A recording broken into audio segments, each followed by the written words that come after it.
Start हो जाते हैं और पीरियोडिक टेबल में लगभग हम 117 या हम 118 और आइसोटॉप्स को लगा के उसके उनसे ज्यादा भी आगे क्या हो सकते हैं पीरियोडिक टेबल में एलिमेंट्स हैं।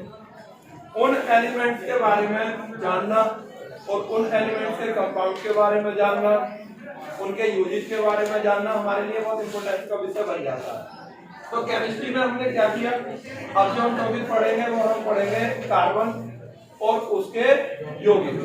तो कार्बन और उसके यौगिकों के बारे में जब हम पढ़ेंगे तो हमें विशेष रूप से ये पता रहना चाहिए कि कार्बन जो तत्व है उसका अध्ययन अलग से कार्बनिक रसायन के अंतर्गत क्यों किया जाता है, क्योंकि जितने भी तत्व हैं उन तत्वों के इतनी अधिक संख्या में यौगिक बनाने की प्रवृत्ति नहीं थी उन तत्वों की जो उनका अलग से अध्ययन किया जाता।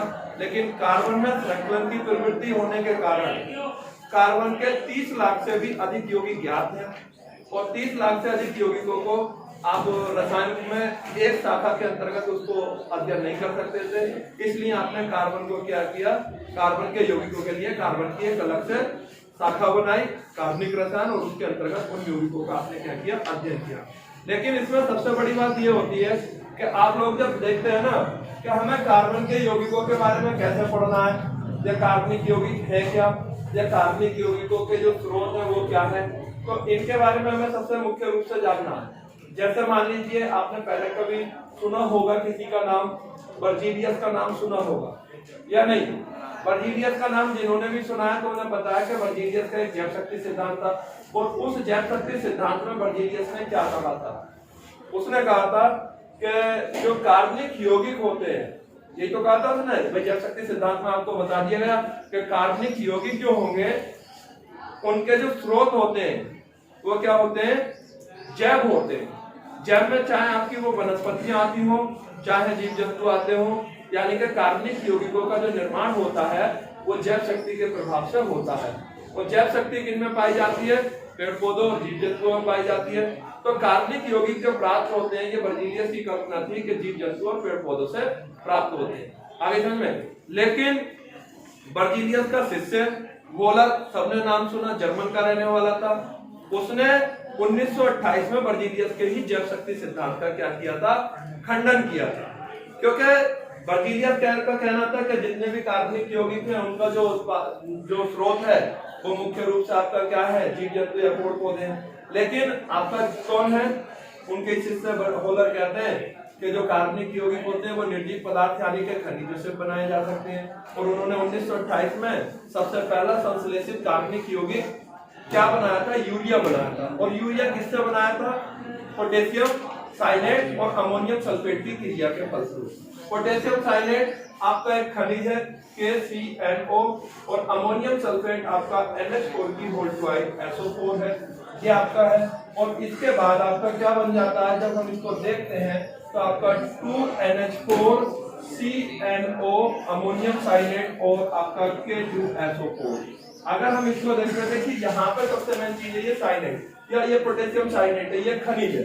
अमोनियम सल्फेट ये भी एक खनिज है, ये निर्जीव मटेरियल है।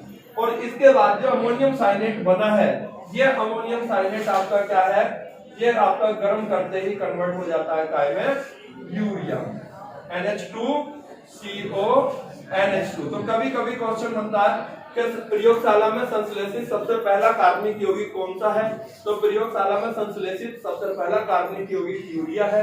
और इस यूरिया के बनते ही बर्जीलियस के जैव शक्ति सिद्धांत का क्या हो गया था, खंडन हो गया था। उसके बाद कई सारे यौगिक ऐसे थे जो खनिजों से बनाए गए।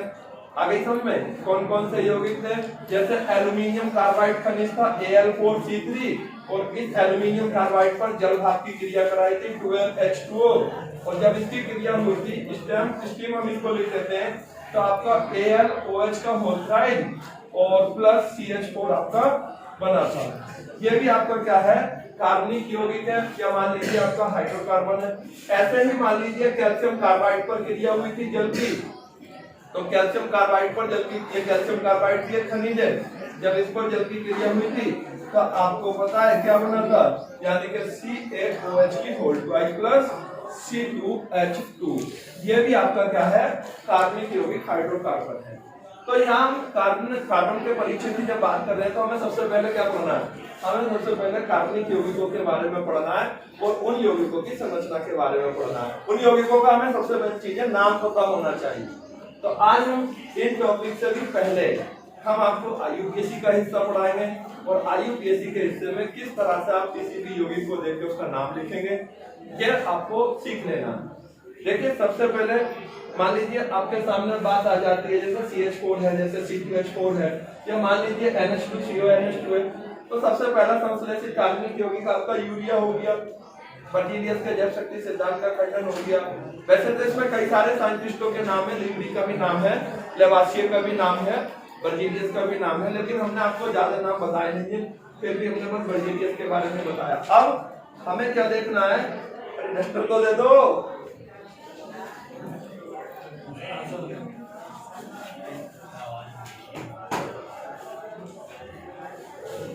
अब हम सबसे पहले जैसे अब आपके सामने हम क्या लिखते हैं, जैसे कार्बनिक यौगिकों का क्लासिफिकेशन चार्ट बनाते हैं। वो आपकी बुक में क्लासिफिकेशन चार्ट तो बना ही होगा, लेकिन उस क्लासिफिकेशन चार्ट से भी हम अभी स्टार्ट नहीं कर रहे। यानी भाई ये क्लासिफिकेशन चार्ट से स्टार्ट करें। क्लासिफिकेशन चार्ट क्या है, जैसे मान लीजिए ऑर्गेनिक कंपाउंड है आपके, ऑर्गेनिक कंपाउंड। तो ऑर्गेनिक कंपाउंड के बारे में आप सबको पता है, ऑर्गेनिक कंपाउंड क्या होंगे आपके, कार्बनिक यौगिक। और कार्बनिक यौगिक तो आपको बहुत अच्छी तरह से पहचाने जिसमें कार्बन पाया जाएगा, उन यौगिकों को आप क्या बोलेंगे, कार्बनिक यौगिक बोलेंगे।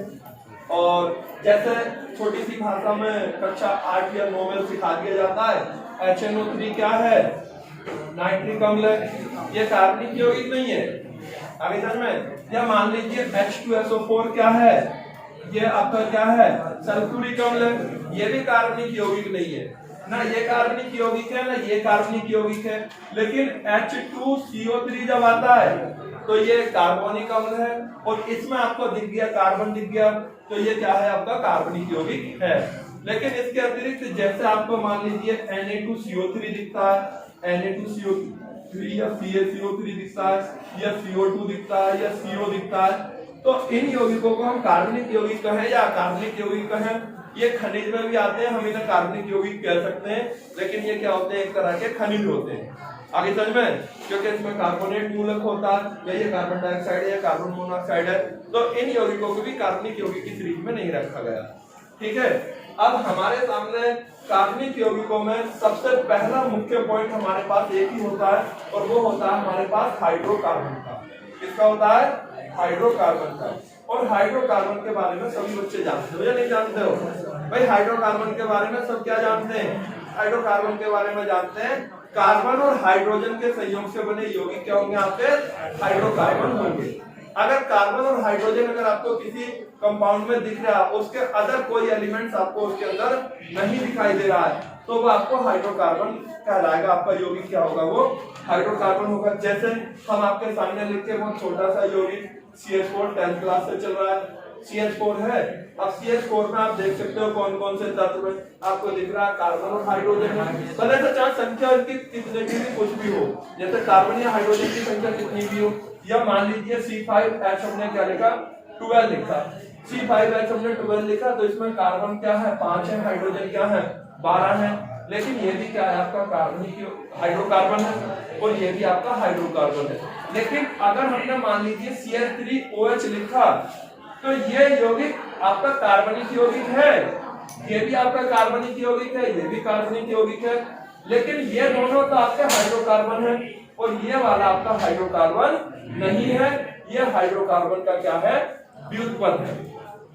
अब हाइड्रोकार्बन क्या है, आपको स्पष्ट रूप से पता चला कि अगर कार्बन और हाइड्रोजन है, उसके अगर कोई एलिमेंट नहीं है, तो वो यौगिक आपका हाइड्रोकार्बन है। और इन हाइड्रोकार्बन की सबसे मुख्य बात ये होती है, अगर आपको हाइड्रोकार्बन की श्रृंखला या संरचना बनानी आपको आती है, तो ये समझ लेना आपको जितने भी कार्बनिक यौगिक हैं उनकी श्रृंखला या संरचना बनानी आती है। अब जैसे हम इस पर ध्यान से देखेंगे, तो ब्रेक भी लगा दो यार, मैं थक गया बोलते बोलते। अब